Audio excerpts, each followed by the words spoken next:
Hello and welcome to World Talks on TVP World with me, Ashim Kumar. The World Economic Forum 2026 in Davos, Switzerland is wrapping up on Friday. Over the last 4 days, what is normally considered a globalist talking shop hosted many consequential speeches and debates which point towards a shift in the global world order. Joining us is Kazimierz Łysiak, TVP World correspondent, with the key political and geopolitical highlights from Switzerland. Kazimierz, welcome. Good to see you. Gosh, it's been a busy 3-4 days for you. Definitely, for sure. I mean, we've been covering this summit, the forum, since Monday. Yeah, so what are your main takeaways? I know there are lots, but what would you put in the top, at the top of that list?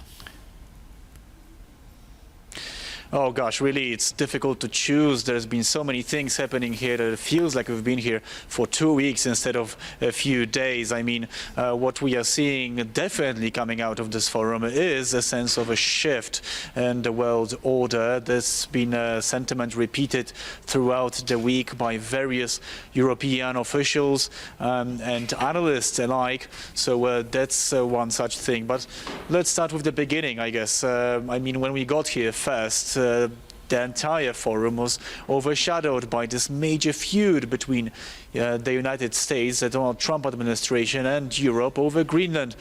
As Donald Trump repeatedly threatened to take over the island, he threatened to use tariffs against European nations standing in his way. He hinted at potential use of force to take it over, which would really change completely and drastically the shape of the world as we know it, as Greenland is the autonomous territory of the Kingdom of Denmark.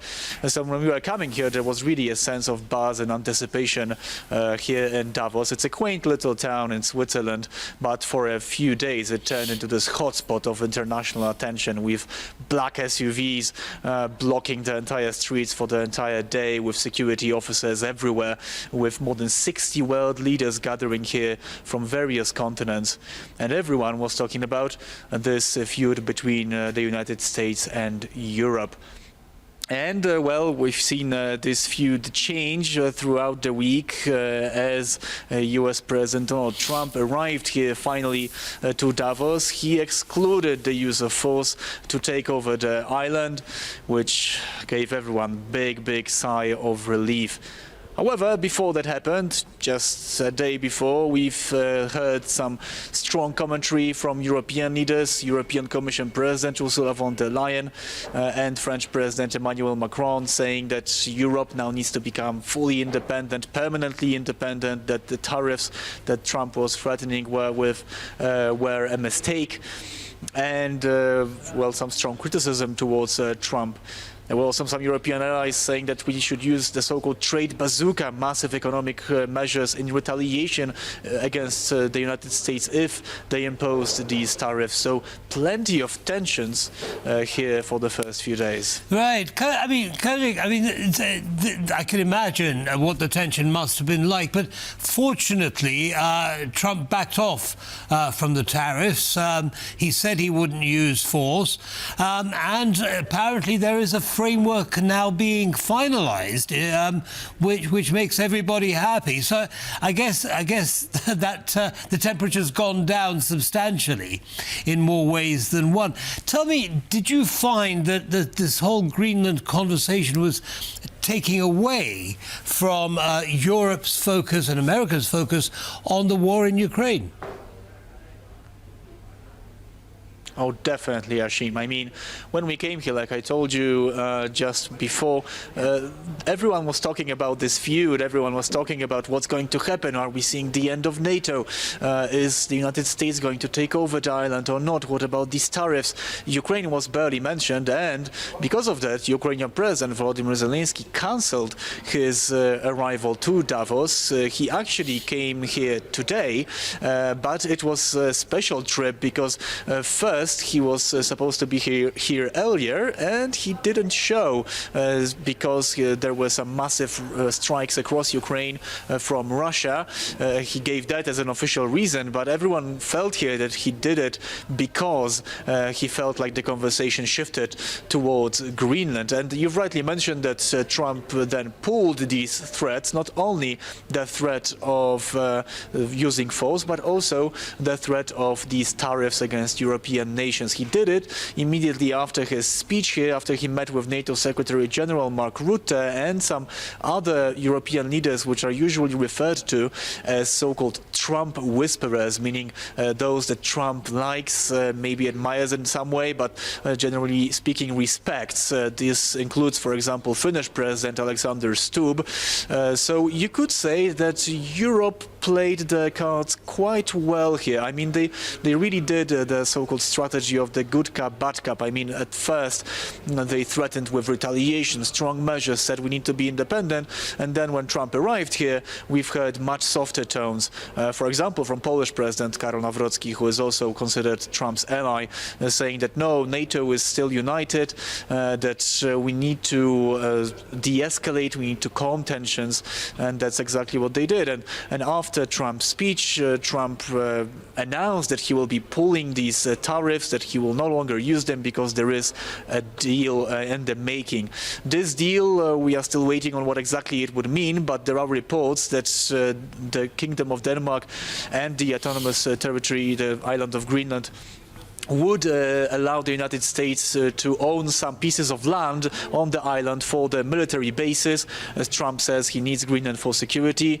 So in that way, Trump was, I guess, a little bit appeased by the leaders here. Now that de-escalated all these tensions, and like I've mentioned, a big sigh of relief on that front. Tell me, I mean, when President Zelenskyy came along, as you say, he wasn't going to, but he decided to change his mind. He made quite a robust speech on Europe standing together, and that seemed to have been very well received. What were you hearing off the stage, off the camera, about what Zelenskyy said, and did it change the atmosphere towards Ukraine amongst other European countries? So yeah, I mean, we've all been shocked here, sitting, listening to this speech, as President Zelenskyy usually is very friendly towards Europe and European allies, because right now they are the biggest, not only financial, but also military supporter of Kyiv.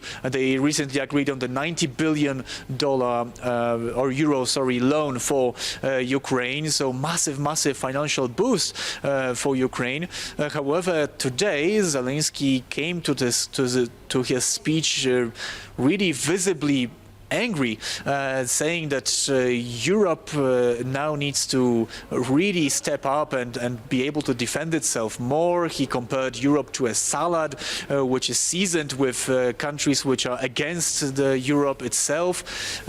Probably alluding to, for example, Hungary, with Viktor Orban being a staunch ally of Vladimir Putin in Europe. So that was a little bit of a surprise, I have to say. It was just after his meeting with President Donald Trump, so we might have assumed that this was because of something that happened in that meeting. However, then he was asked about that meeting, and he said, oh, it was a great meeting, and we're actually on the final stretches of a final peace deal in Ukraine. So kind of a double play here from Zelenskyy. On one side saying we're close to peace, on the other side really striking a confrontational tone with Europe.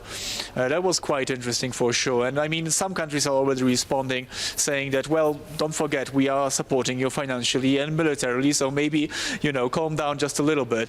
Others, not commenting as much, as there are some things that President Zelenskyy rightly pointed out that Europe could do more, for example, on the Russian shadow fleet or on Russian supply chains. President Zelenskyy is really playing his own game here. I mean, he's trying to ramp up support for his country, which has been fighting a war for the past 4 years. Right. Now, it's just been reported on Russian television that Steve Witkoff, Trump's envoy, has arrived in Moscow, to further those talks. on the peace deal that's on the table. Is there any optimism in Davos that this is actually the final hurdle to peace in Ukraine? Well, when it comes to optimism, that's a word that's been used by European allies quite a lot, but usually with another word, caution, cautious optimism, because we've been hearing these reports on the 20-point peace plan being in these final stretches in the past couple of weeks. We've seen good communication between Ukraine and the United States. We've seen European allies also backing this plan, saying they're going to bring forward security guarantees. France and the United Kingdom being ready to commit troops on the ground in Ukraine after a ceasefire or a peace deal to make sure that Ukraine is safe in the future. That's all great, but there is still this one important element, and that's Russia. And Russia hasn't agreed to anything since it invaded Ukraine. If something, it only ramped up its attacks on Ukrainians, on the civilian infrastructure, on power grids in Ukraine, very much weaponizing winter. So everyone is kind of optimistic about the peace plan because there is agreement between Europe, Ukraine and the US. But is there optimism when it comes to Russia? I would say there is much more pragmatism here, especially from European officials, European countries, which are much closer to Russia than the United States, and they know that this threat is real and they can't really trust Vladimir Putin. Well, it is rather ironic that Putin is bombing Ukrainian civilian infrastructure whilst being invited to the board of peace that is being set up by President Donald Trump. But yes, as you say, we shall see what the Russian response is to the peace plan, and let's keep our fingers crossed. Stranger things may have happened. Kazimierz, thank you so much for all of your reporting. Exactly. It's been brilliant. You've kept us fully informed, and we look forward to seeing you back at home base soon. Have a good evening. Thank you, you too, Ashim. Cheers, bye now.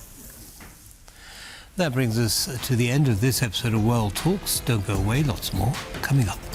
Goodbye.